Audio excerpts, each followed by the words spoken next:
What is going on? What is up? Merry Christmas. That's right. It is Christmas time here. Happy Merry Christmas to those of you that celebrate Christmas.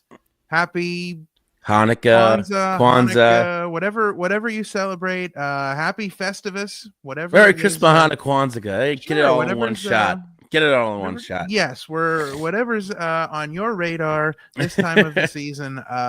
Happy, merry, all of it. So Yes. we are here, and for our Christmas episode this year, we are doing a recap of the event that we attended on Saturday, December 21st. That's right. It was at ACX1 Studios in Atlantic City, right on the boardwalk. We looked out the back window of the building, and you could see the beach and the ocean right there. That's right. It was an amazing venue, the new home of Combat Zone Wrestling. And we were there for Cage of Death 22. Yes.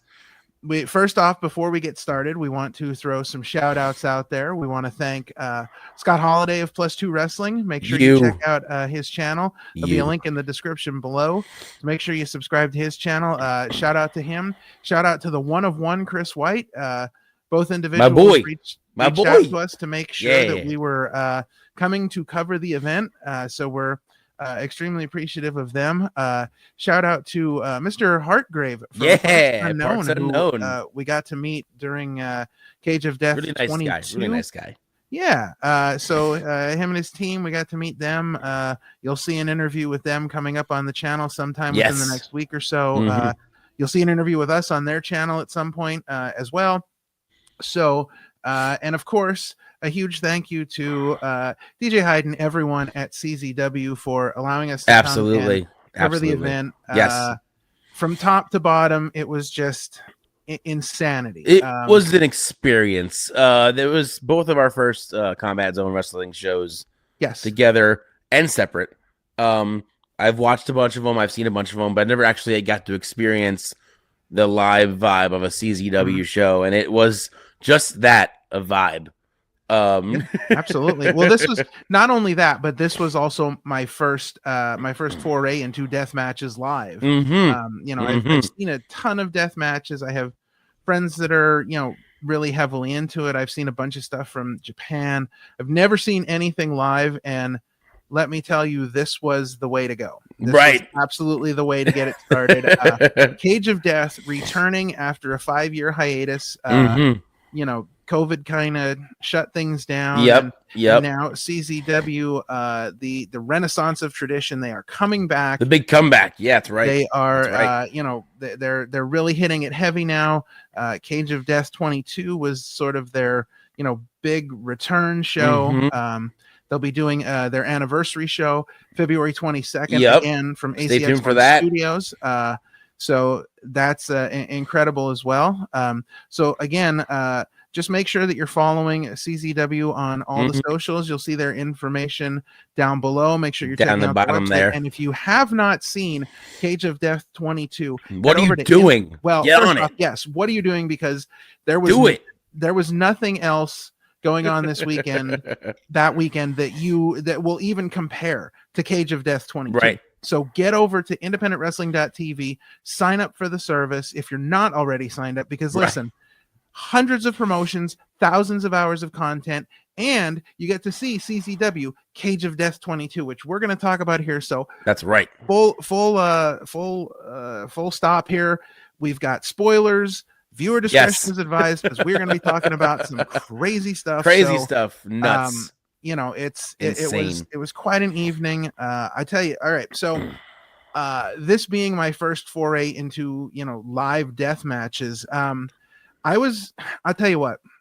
So we had two death matches, as it were. We had a hardcore 4-way, and then we had Cage of Death. But it started much earlier than that, because we saw blood and we saw people getting mauled in earlier matches. And what was interesting to me was that this was not only, I think this is the common misconception sometimes with deathmatch wrestling, because you have your companies that are just straight death matches, beginning to end. And even CZW has their moments where, of course, tournament of death, things like that. But this is not the CZW that you think it is. It's not all deathmatch wrestling. In fact, from top to bottom, it was a stacked card. You had a women's tag team match. You had matches. You had a gauntlet scramble. Like there was something for everyone, and you had your death match on top of it. So and I thought the way they built the matches and the way they stacked the card up, it was a slow build to the death matches. Like they had little bits and teases and other matches of some blood and some things, but it all crescendoed to the cage of death. Absolutely. Just a great, as you said, a vibe.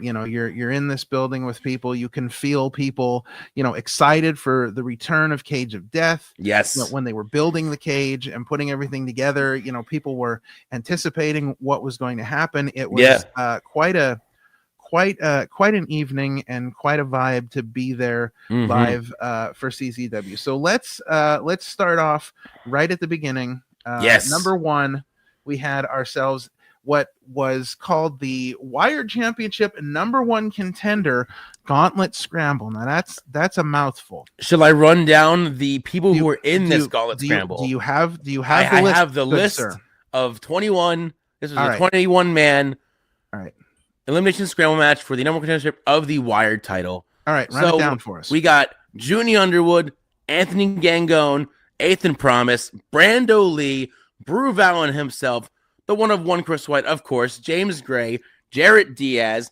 Jay Sky, Jermaine and Jimmy Controversy, Matt Quay, Miles Penn, Mookie Summer, Miles Hawkins, Nico Gray, Nigel Carter, Ryan Riz, Samuel Thompson, Sean Knight, Thunder Melendez, and Troy Parker.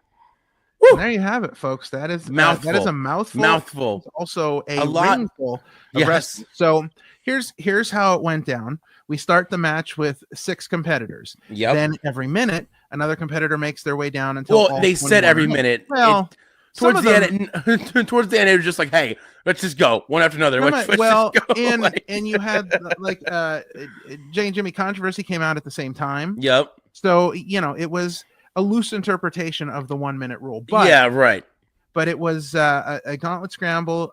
Again, starting off with 6. Keep coming in until all 21 are in. No countouts, no disqualifications. The only way to be eliminated is by pinfall or submission. And let me tell you, this was insane. This was an amazing way to sort of bring people back into the fold. Give them something that they could really sink their teeth into. And as soon as the match started rolling, you could tell that the crowd was immediately into everything that was going on. And of course, we even called it out there, but we thought it was funny how the Lost Boys all came out kind of one after another and kind of did their thing as a team, tried to help each other. They ran the show for a while. Yeah, they did. They ran roughshod for a while. Unfortunately, they got outsmarted for the most part. Yeah. And, people were able to isolate them and eliminate them. But you had a whole ton of things going on in this match. Now, tomorrow night actually, by the time this comes out, you will have seen the video already. Check out our interview with Brew Vallon to see Brew Vallon and the Shark. And the Shark. Brew Vallon had he had a shark with him at ringside. He had his towel as usual, using that as a weapon. He had it was raining beach balls during his entrance. Yes, it was. But on top of Brew Vallon, some of the other highlights of the match, you had the one of one Chris White, who was employing a very interesting strategy. I think he put a very smart strategy. I think he was very smart with what he was doing. He stayed out of the ring. He stayed as far away from people as possible. Even though there were times like Anthony Gangone where he just went out there and just punched him in the face and ran back inside the ring. Like he was like, "No, I see you. I'm gonna get you." He spent a majority of his time outside of the ring, sitting on a chair, hanging out at ringside, just waiting to pick his spot. That's right. Get back in and take his shot. However, again, not enough to get him the win. And then, of course, we had, the big moment that no one expected. Ian Bush interfering, running roughshot, and hitting such a brutal chair shot to Matt Quay. So you can see the pictures on Instagram where they got a really good shot because at first it looked like he was going to swing the chair, but then he flung it forward, and this chair moved so fast, and what it did was it actually tilted. It turned just enough, and it caught Matt Quay like right above the eye. Yeah, and man, he was busted rough. open. It was and rough. Dude was not loopy. We talked to him later in the evening, and you could tell, man, the lights were on, but nobody was home. Yeah, it was rough. It was rough. Yeah, he took a bump. Yeah, it was something brutal. But out of all of 21 guys, who came out on top, but one of our own very own guests, the Pyro Prince, Junie Underwood taking the win, eliminating Samuel Thompson for the victory. He is now the number one contender for the returning Wired Championship. Yes. Now, the last thing I want to note about this match is that, you had a lot of guys go in there, and some guys had some really impressive performances. Yes. I think if you look at this match, for me, the performance of the night in this match, even though he didn't win, he, showed up and showed out. Troy Parker. Oh, he was incredible. A beast. He was he was going in there and Brock Lesnaring people. He was destroying people left and right. Mauling people, getting eliminations, just ridiculous. He was very impressive. So I hope to see Troy Parker in a CZW ring again. Absolutely. He was crushing it in that match. Yeah. Absolutely. So quite an interesting match, a little bit of something for everybody.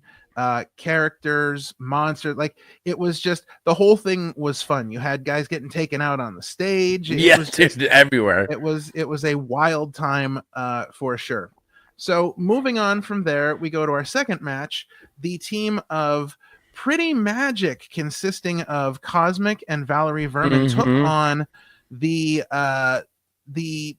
abbreviated team of Legal Spark, or as Journey said, the Sparks of Justice. The Sparks of Justice. Sparks of Justice. And I love it. I love it. You will hear that in our interview with Journey Burke as well. Yes. But you had Journey Burke Esquire and Jada Stone, who was a kind of a last minute addition to this match after Journey's original partner could not make the match for whatever reason. But instead, we got Legal Spark, and I love me a good women's match. I love women that are interesting characters. Yes. Cosmic has a very very interesting look to her. Unique. You can see a lot of the stuff she does on social media. Valerie Verman was getting Tiffy time chance because she had a very. I mean, she has a very similar look. She has a very similar vibe, and that's not a bad thing. No, that's not a bad thing. We're not saying that as a bad thing. But what is a bad thing is what she did to Cosmic at the end of the match, walking away from her and costing her the victory of the match. Yes. She was Vermin on that night. Yes. So Legal Spark gets the win here. Now we here at the show and hopefully our fans are very well acquainted with Journey Burke Esquire. I mean, always a phenomenal talent in the ring. She's also kind of like the lawyer of Wado OC.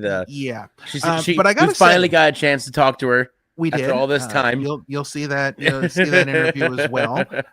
But I gotta say though, in this match, I was extremely impressed by Jada Parker. I had never seen her wrestle before, or Jada Stone. I'm sorry. I had never seen her wrestle before live, so this was again, getting introduced to someone new, and that's kind of I love getting to see talents that I'm not 100% familiar with, right? And getting to see she was very impressive, super talented, absolutely a ball of fire coming out there, just ready to go, and very impressive. So again, I'm hoping we get to see more of her as well.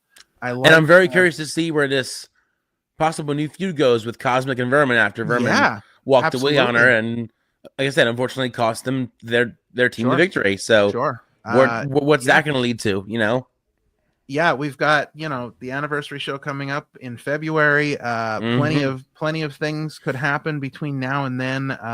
Of course, I'm sure announcements to be made. Yes, I'm sure there'll be a lot of big announcements. So who knows what we'll see happen in that feud and how that progresses. But all 4 women very impressive. A great showing.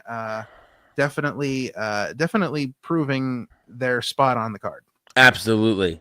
Yes. All right. So next we move on to our first singles match. And I gotta say, grudge match. Our first brutal match. This one was 100% unexpected. Yes. Richard Adonis, Griffin McCoy. Anybody who's familiar with either of these guys know that they can both go. Yeah. Incredible talents.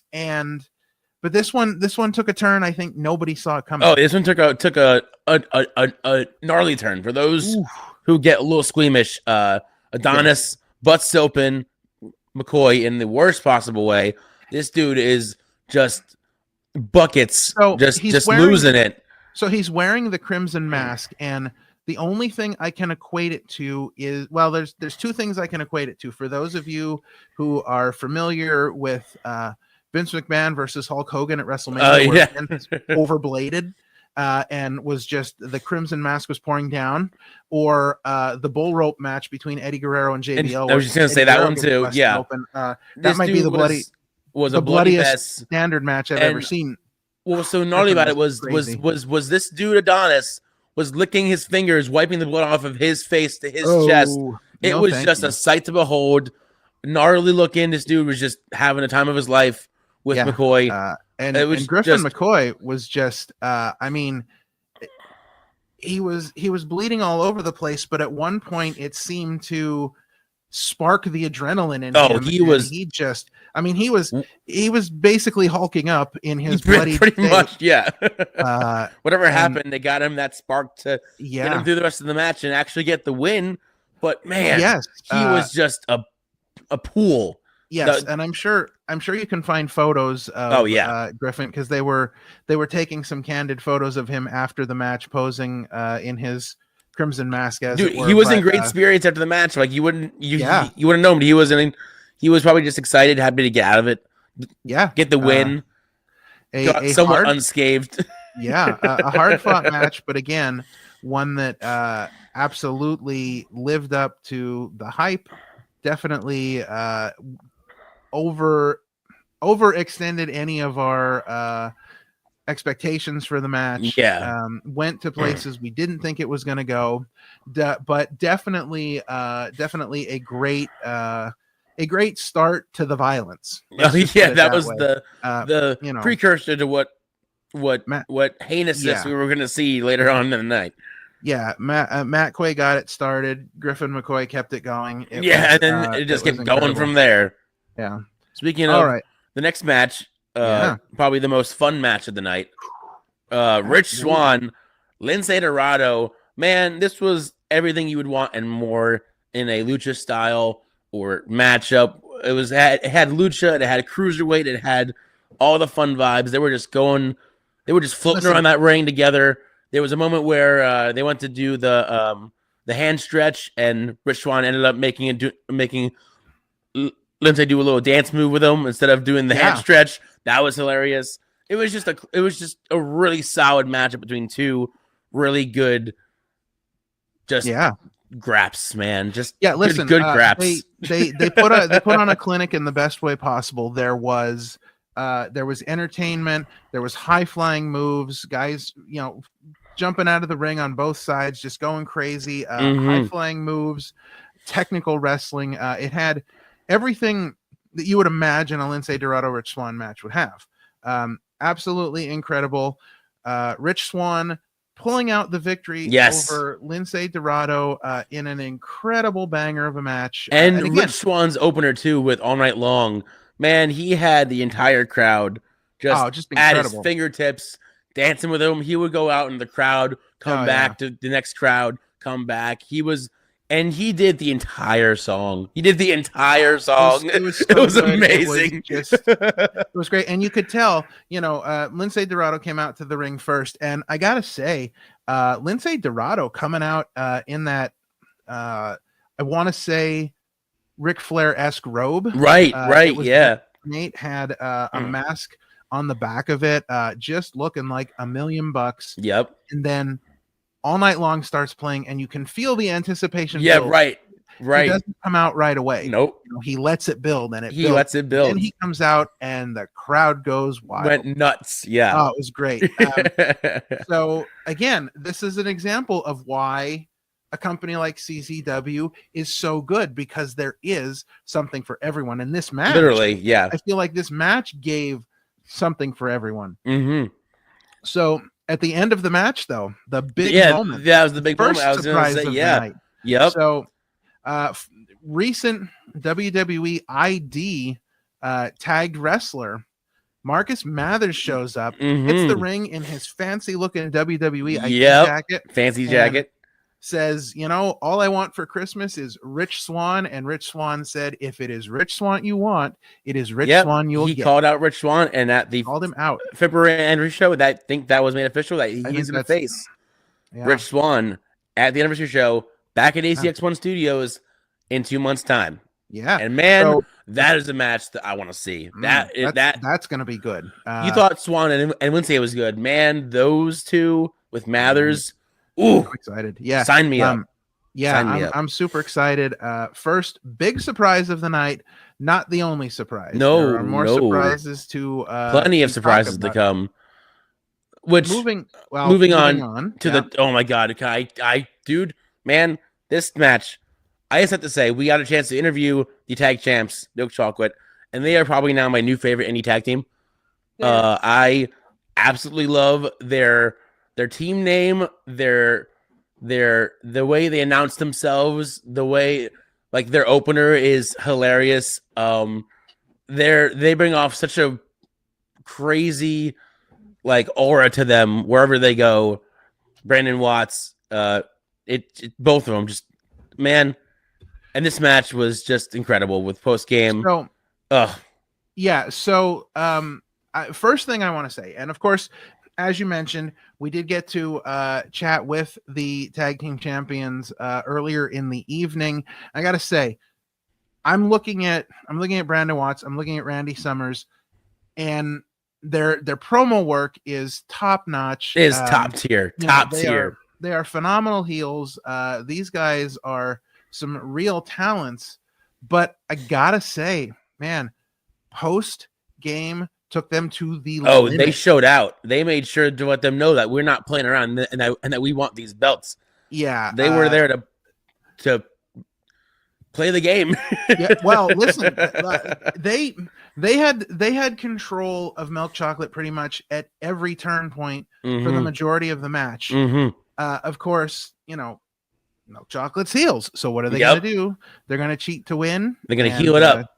They're going to heal it up, and Milk Chocolate retaining their tag team championships over post game, but definitely nothing to feel bad about post game. Mike Walker and Vinny had a great showing. Yes, they were so close, but again, the heel tactics of Milk Chocolate, Brandon Watts, and Vinny got the better of them this time. I have a feeling that if Milk Chocolate continues their tag title runs, even if they lose the titles, I feel like we're gonna see 475 days. They said 475 days reigns as their champions. Yeah, well over a year. Crazy. I'm so curious to see if they go another year. Who knows? I'm interested to see what happens. Who they get for the anniversary show, because I feel like they're gonna, be stepping up the game at every point, and they're gonna have to if they want to keep that reign going. I think they're gonna get a real challenge at the anniversary show, but I do think we're gonna see Milk Chocolate and post game again down the line at some point. Oh, for sure. Post game, post game to me personifies tag team wrestling. The tags in and out, the tandem moves. They've got it all. They've got a great look. And I think they're on the edge of doing big things as well. So I look forward to seeing all these guys again in whatever they're doing next. But again, here we go. we're talking about now CZW and the tag team division, and you're seeing, such a great contest at Cage of Death between two very good teams. Yes. Just putting tag teams on notice, putting independent wrestling on notice that hey, CZW is not just the hardcore stuff, as Milk Chocolate told us during the interview. Death match is not for them. It's not for them. They are happy to continue to defend their tag titles in standard tag team matches, just regular matches, no death. But putting the independent wrestling scene on notice that hey, we're not just death matches. We've got great tag team wrestling too, which I think is very important for independent companies, because tag team wrestling still, I mean, it's starting to get on the bigger stage. It's back on the rise again. We're getting better teams, better. It's starting to get focus. The respect that it deserves, but we're not there yet. Now, the independent wrestling scene has really kind of, I feel like over the years, taken up the mantle of tag team wrestling and say, hey, we're gonna really focus on great tag teams, great stories, great matches, and this was another example of that. So CZW really kind of, showing off again. Hey, we've got great tag teams. Speaking of showing off, going into the next match, the CZW World Heavyweight Title 3-way with current champion Aaron Ash defending against Deshaun Pratt and Kenta, of all people. Yeah, and it was both of our first Kenta live match experiences, and that didn't disappoint. Oh, absolutely. These dudes, I mean, it was a 3-way, so obviously there's no disqualification, no countouts, and these guys took that and ran with it. They were outside the ring doing chairs. You had Aaron Ash going for these swantons on chairs, and that was crazy. He was just again more teases of deathmatch styles towards the end, but they just went nuts in this match. Everyone gave it their all. Everyone gave it their absolute best. But Aaron Ash is still your world heavyweight champion after all is said and done. Yeah. You called him the heavyweight champion, and boy did he. Oh, he was. Yeah. Boy, he correct you. Not happy with how I said it. He is the world heavyweight champion of CZW. Respect that man. Respect that man. Great match. Exciting to see Kenta. I hope this is not the last time. I feel like Kenta and Deshaun Pratt, we could see that down the line, because I would love to see those two fight. Yeah, there's a lot of animosity between those two. Deshaun Pratt making some comments towards Kenta during Kenta's entrance, and Kenta looked like he wanted to kill him. He was ready to go. The referee had to hold him back and pump the brakes on that one. But yeah, we could see them down the line. I definitely think that they are both still in the world title mix. Absolutely, yeah. But I like Aaron Ash as the champion, because number one, I love when big men wrestle a big man style, but I also love when big men can do things like swantons and super kicks and all this crazy stuff, right? Yeah, I love to see a little bit of variety in there. They play the big man role so well. Yeah, but then he also has this athleticism that you don't see coming because of his size. But then he's like, listen, I can do the same thing that you can do. I can do it. Yeah. And he showed it the entire night. He was just everywhere, anywhere. Yeah, absolutely. He was there, and he hit him, and it with that huge, I don't know what you'd call it, but it looked like a modified Blue Thunder Bomb to end the match. Yeah. It was incredible. Very incredible. Yeah. Absolutely. So again, now here we have, we know the Wired Championship is coming back. Yep. Tag champs retain, world champ retains. So, they've got some big shoes to fill come anniversary show. I can't wait to see what is on the cards for them, and see if they can retain their titles again. I'm just excited for what's to come with both of these champions. Yeah, and let's not forget that before, I think it was 2 matches before, we had Lorenzo Law come out and announce that they have Fight Court TV, and they didn't explain that. They dropped some knowledge on us about what Fight Court TV is all about. If you don't know what it's about, go to the channel and find out. Fight Court TV. bunch of wrestlers that you know are on their channel. Yeah, it's very interesting. I believe that it was described as Jerry Springer meets Judge Judy. Yep, exactly. You will see a number of your favorite independent wrestlers on there. We know for sure that Journey Burke Esquire, the Law of Attraction, is on that show as well. Mm-hmm. So it's gonna be some exciting stuff. So make sure you check out Fight Court TV. Yeah, we're very excited to see what they've got going on as well. All right, so now it's time. Now that we've gotten all of those things out of the way, it's time to get into real meat and bones here. And this one was absolutely, unbelievable. Insanity isn't even the word for this match. You had Tarzan Duran, who the Tarzanian Devil, is insane. Will do whatever it takes. You have Dr. Redacted, who also will do whatever it takes. Ridiculous. Alexandrov and Allen. First of all, Alexandrov comes out with this giant white cross with razor blades and light tubes, and man, the deathmatch Jesus, Vladimir Putin's favorite wrestler. It was just incredible. You had Tarzan Duran, who right off the bat had a freaking flaming club, and he just spewed fire right in the face of huge fireball, covered like half the ring. It was crazy. It was crazy. Oh yeah. There was light tubes, there was glass, there was doors, there was chairs, there was so many things happening in this match. There were crutches that were broken. There was an Io Sky call out, if you will, with Dr. Redacted putting the can over his head and launching over the ropes on the outside in a trash can. Like, my God. This was and some of the collection of light tubes that were taped together and used in such creative ways. At one point, Dr. Redacted had JJ Allen over the rope, and he took the light tubes and stuffed them in the back of his shirt. And climbed up onto the top rope and dove off onto him and smashed the light bulbs in his shirt. Dude, like, there was insane. There was that. There was, oh my God. There was the firecracker door. That exploded with Duran and all them. That was nuts.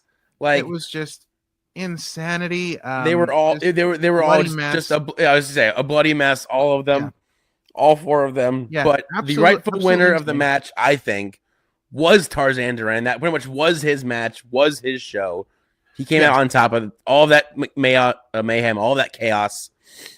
But this brings us to surprise number 2, because after the match was over, we had someone hit the ring in a hoodie, and they had like a ski mask on. You couldn't tell who it was, and they just started waffling people, just destroying Tarzan Duran.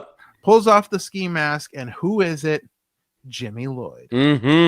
And Jimmy Lloyd announces that he is back full time in CZW. He's ready to put everyone on notice. Yes. Yeah. Everyone's on notice that he is back, and better watch out because Jimmy Lloyd's out and he's ready to get you. Yeah. I think that this is the perfect time for Jimmy Lloyd to come back right before the anniversary show, because I'm sure we're going to see all kinds of CZW stars, past, present, and future. And great time for Jimmy Lloyd to come back. Big things are happening. 2025 is going to be a huge year for CZW. Now's the time to get on the train. So exciting to see Jimmy Lloyd. This match was a car crash in the best way possible. The best way. You could not turn away from it. If you are not a fan of deathmatch wrestling, and this was your first experience, welcome. This was just from top to bottom, from the start of the very match to the end. They just would not let it up. They brought every and all kinds of weapons to this thing. They didn't care. Dirty, disgusting looking panes of glass. It's like there was crazy. So much. So like when things. This match was over, like the entire ring was just covered in light tubes and glass everywhere. Light tubes, glass, blood. Oh my! Firecrackers, like fireworks. It was unbelievable. Pyro. Yeah. The mentality of a deathmatch wrestler to me is just beyond my scope. because I cannot imagine getting in there and doing those things. I cannot imagine getting in there and having someone else do those things and to me. What were those things that they were slamming against each other's heads that would stick? Those are like the metal sheets that like construction they'll like pound into the wood. They were just smacking each other's head with it and just making it. The one side is like a jagged edge, like a triangle. So they're pounding. Like for example, they pounded 2 big sheets of them into Redacted's ball head. I was just gonna say that was brutal looking, absolutely brutal looking. They were all just, like I said, they were all a mess. It was nuts, but again, the Tarzanian Devil lasted and came out on top in the end. And man, what a opener to what was to come. Yeah, what really surprised me about this match was how into Dr. Redacted people were. Like the crowd was firmly behind Dr. Redacted, and he is like, I mean, he's like your crazy uncle you don't tell people about. He does, like he goes out in the woods on the weekend and like has a hardcore match with himself. And then he comes back and he's all bloody and they're like, what were you doing? He's like, oh, I was just wrestling myself. I beat myself in a hardcore match. All right, Uncle. Redacted, Uncle. thanks. All right. Yeah. Take it easy. So as Sean said, I mean, just a brutal match. Going back and watching the replay just for this match alone is worth the price of admission. Oh my God, yes. This was a precursor to the big match of the night, the return, the mayhem, death after 5 years. Oh my God, 5 long years. We have Judge Joe Dredd, Mickey Knuckles, the what was billed as the final battle, the end of the feud. They have been going back and forth this year, each having a big win over each other. Lastly, Mickey Knuckles defeating Judge Joe Dredd in the finals, the Tournament of Death. Yes. So this a grudge match between 2 literally insane people, dude.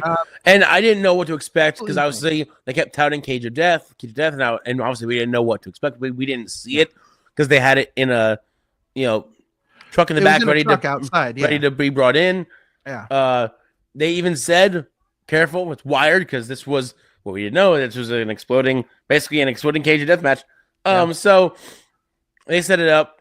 It was the thing looked scary, first of all, and then before the match started, they showed it in there already. They had a setup of what looked like 12 or 14 light tubes taped together. It was like a log cabin shape. In a log cabin shape under a door, under some chairs. And I was like, I don't know what to do with that image. So the cage itself, on 3 sides of the cage, there were sections that were open and the cage was gone. And it was all barbed wire. Yep. And then on one of them, it had light tubes hanging off of it. Yep. So the light tubes were pulled off and used in various violent and disgusting ways. Oh my God. And I just gotta say, I feel for Mickey, man. Like dude, Judge Joe beat the absolute tar out of this woman. At one point, she was laying in the corner, and he picked up a chair and threw it at her. Throwing chairs at her. Opened up and wrapped around her head. Yeah, dude. And he threw more chairs at her while that was still around her. Yeah, dude. I mean, they were throwing each other through the open spots, and boom, the explosions. Ralph actually got a really good shot with his phone camera. The 2 sections of the cage that had the barbed wire without the light tubes, those 2 sections were rigged to explode when hit. Yep. And did they? Shit. And I hate to throw this out there, but it made the AEW Deathmatch 2021 like nothing. Like just hey, you want to see an exploding death match? This is the one you go watch. This is the one you seek out. We had light tubes galore. The ending, as Sean mentioned, we had a door on top of 2 chairs making a table, and they took the light tube log cabin, as we're calling it, and set that up.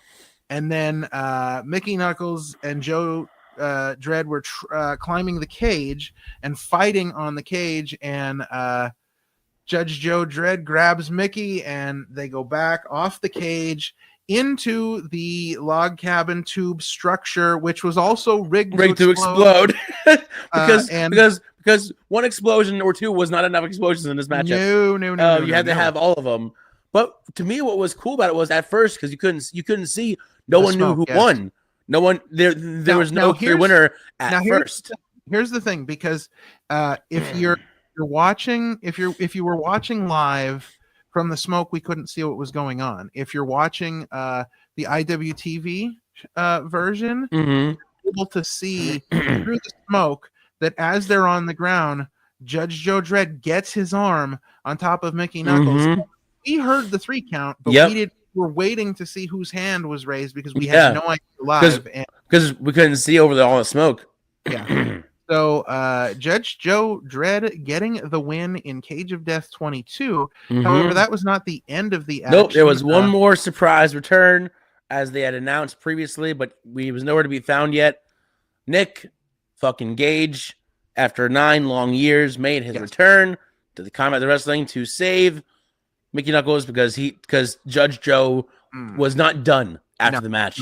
He wasn't done with Mickey Knuckles. He wanted to annihilate Mickey Knuckles until Nick Gage made the save.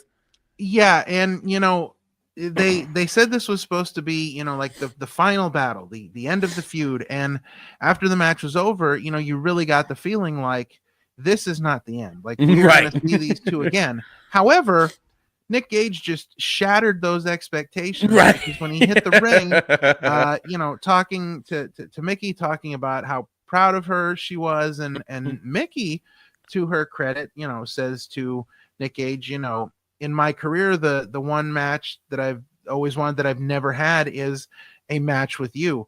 Nick Gage took this as the most offensive thing you could have probably said. He took full offense to this. If you kicked his dog, he might not have been as mad as if as offensive as this was to him, because he was pretty much like, bitch, I'll kill you. Like how dare you? How dare you challenge me? Right. Me. Yeah. So I think that we're going to see possibly Mickey Knuckles and Nick Gage. I would love to see that. Oh my god, yes. And I feel like a match like that is going to have to get violent in a way that maybe somehow tops Cage of Death. Maybe I don't know, but I don't know. I mean, listen. I think that this is an even bigger match than the matchup that was made for Cage of Death. However, amazing that match was, and kind of to a point blowing off the feud there. I feel like Mickey's ready to move on, and she wants Nick Gage, and I feel like for a match of that magnitude, you have Nick Gage, who is a deathmatch god. I mean, when you think of deathmatch god, when you think of deathmatch, you instantly think of Nick Gage. Right. And here you have Mickey Knuckles not only being winning Tournament of Death this year, but she's doing a lot of crazy things. She is going to be the first female competitor ever for the BJW King of the Death matches. There you go. That's right. There's a level that I think Mickey Knuckles is at, especially as a female deathmatch wrestler, that it necessitates something between her and Nick Gage that is more than average. Like we've got to get what is that, a Taipei death match where they got the shards of glass taped to their knuckles, or it's got to be something insane, something nuts, right? Putting those two together, and I mean that could be huge for the anniversary show. That could be huge down the line, because we don't know what the future holds for either of these two this year in CZW. So, Mickey Knuckles obviously, I think, has a score to settle with Judge Joe Dredd. Absolutely. Now she's got, Nick Gage's anger is focused at her as well. You don't piss off Nick Gage. That's the one thing that you try to stay away from is you don't get near Nick Gage when you think he's in a good mood. Right. So you don't get near him after you've pissed him off. However, I gotta say now again, first time seeing Mickey Knuckles live. Yeah. And I mean, she is tough. Like, dude, there is no doubt in my mind. The beating that she got and she just kept going to me was impressive. She just kept going. She was not backing down no matter what Judge Joe Dredd threw at her. She was like, nah, I'm not done yet.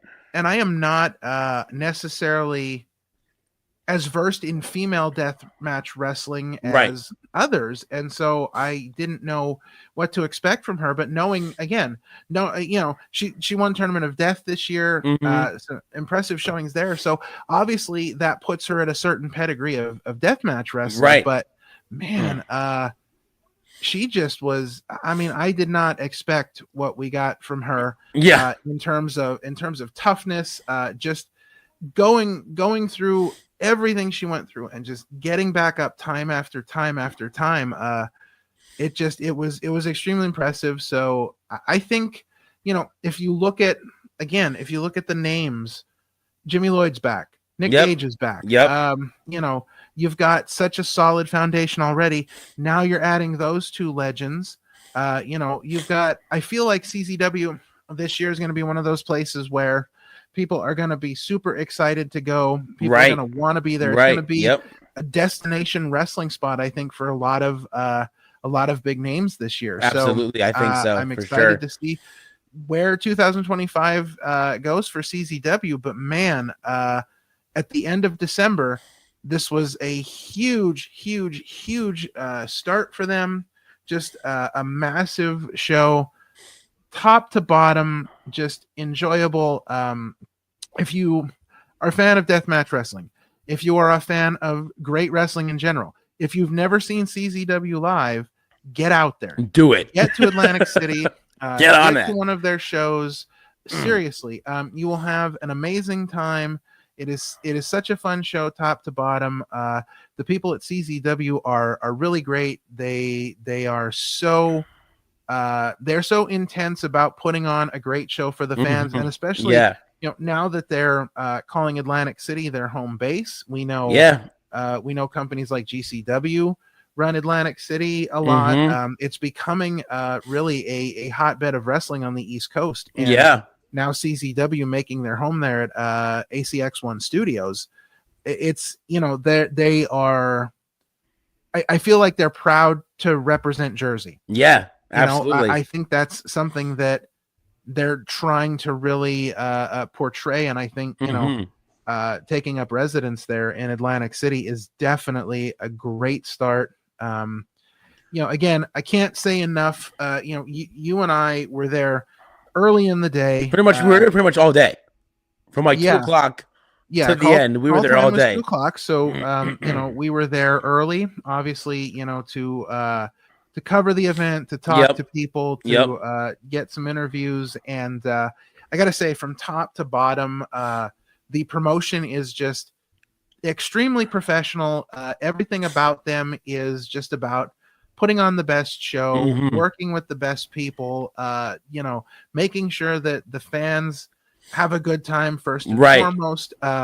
Safety is paramount and key with them, especially, with deathmatch wrestling, and especially the shark. That was the number one goal of the scramble. Yeah, do not Nobody touches the shark. Shark, man. The shark was off limits.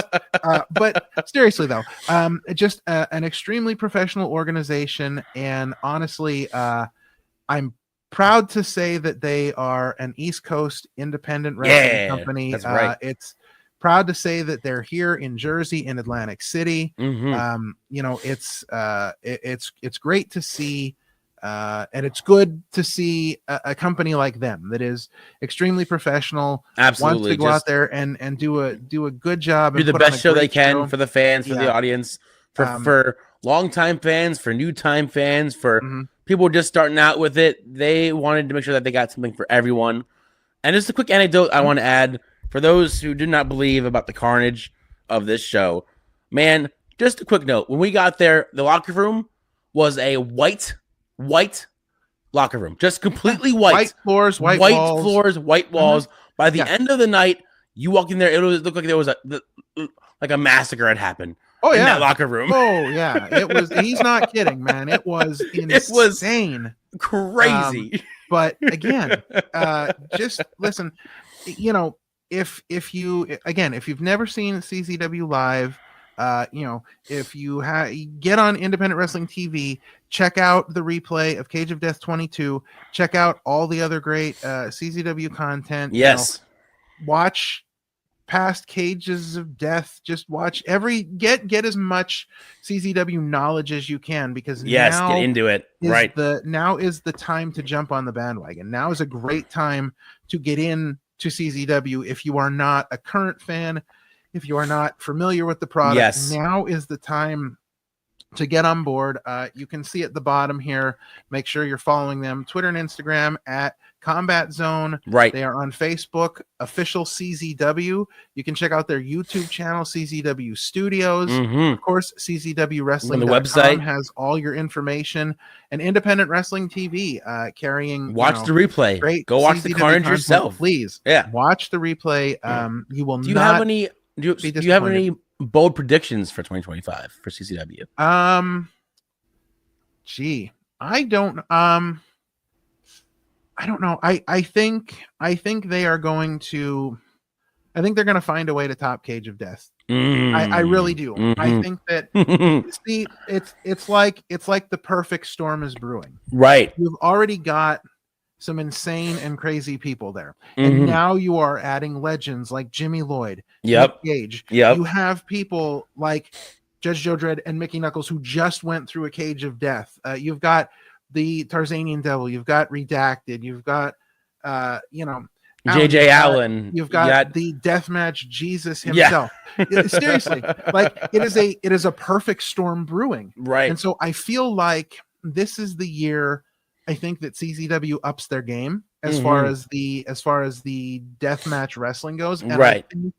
I think we're going to see something new this year. I think we're going to see something that may top Cage of Death, may top Tournament of Death, something that we haven't seen. Right. I have a feeling that Cage of Death will be back for Cage of Death 23, and I think they're going to take that to a whole new level.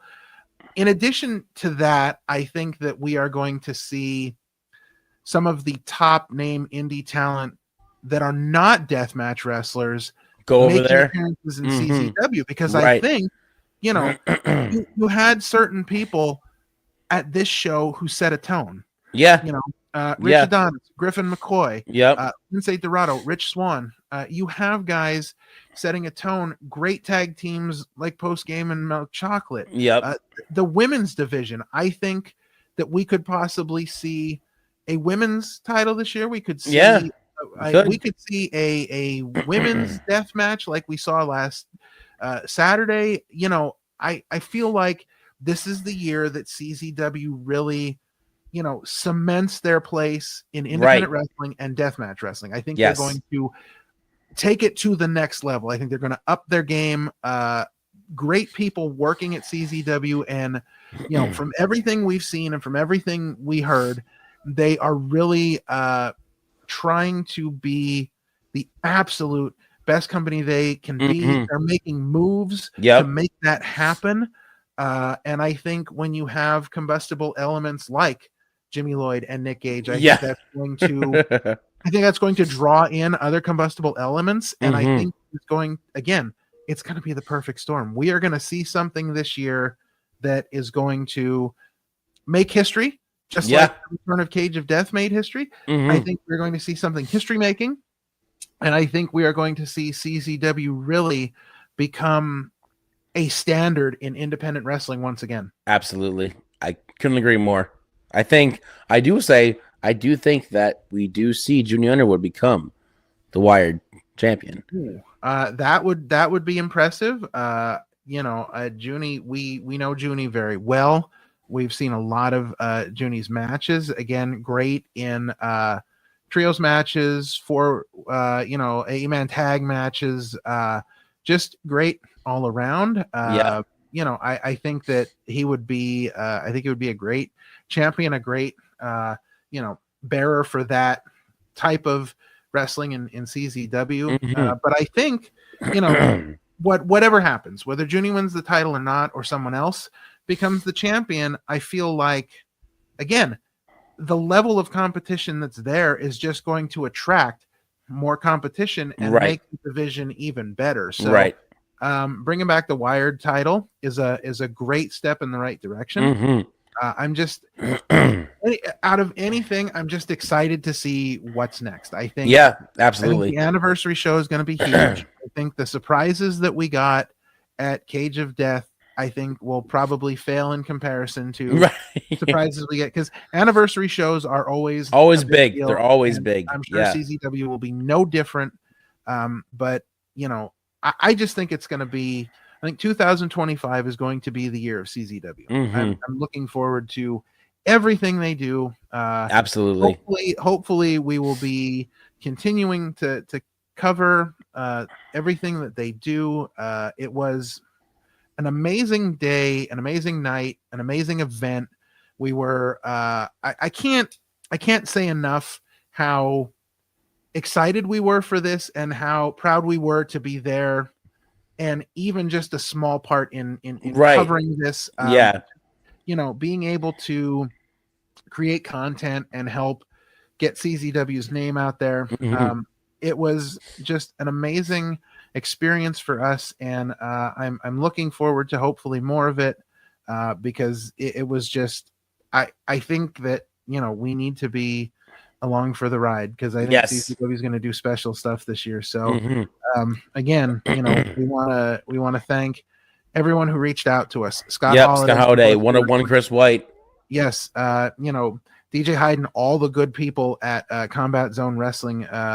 Mr. Hartgrave from Parts Unknown, who was a fantastic. He was right next to us, and we were doing like the little media row there. We had a little media, small media scrum. Extremely up top there. Extremely gracious dude. Very, very happy to have met him and gotten the chance to talk to him.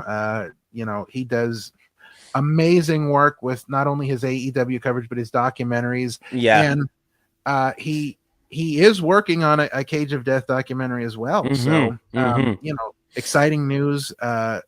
Definitely look forward to more great things from him as well. But again, just thankful for the opportunity. It was great to be able to just be a small part of that. Yeah, absolutely. All right. Well, that is going to do it here for us. This has been our Cage of Death 22 recap show. Again, Merry Deathmas. Yes, check out Combat Zone Wrestling everywhere you can. You've seen all the links. All the links will be in the description as well. We'll have links to talent that you can support as well, that were on the show, and just have a great Christmas and a great Christmas season. We will be back for New Year's. And we will be doing another recap show on New Year's, because we are headed to the LVAX holiday hangout on December 28th at Sokol's in Bethlehem, PA. 27th. Yes, it is the 27th. That's okay. So we will be there, and we'll be covering that as well and doing a recap on that for our New Year's Eve show. So again, Merry Christmas to everyone out there. Hope you get everything you're looking for from good old Santa Claus there. Hope Santa does you proud. Maybe even a Santa Claus stunner. Maybe. Yes. So that's going to do it for us here at the Opinion City Podcast.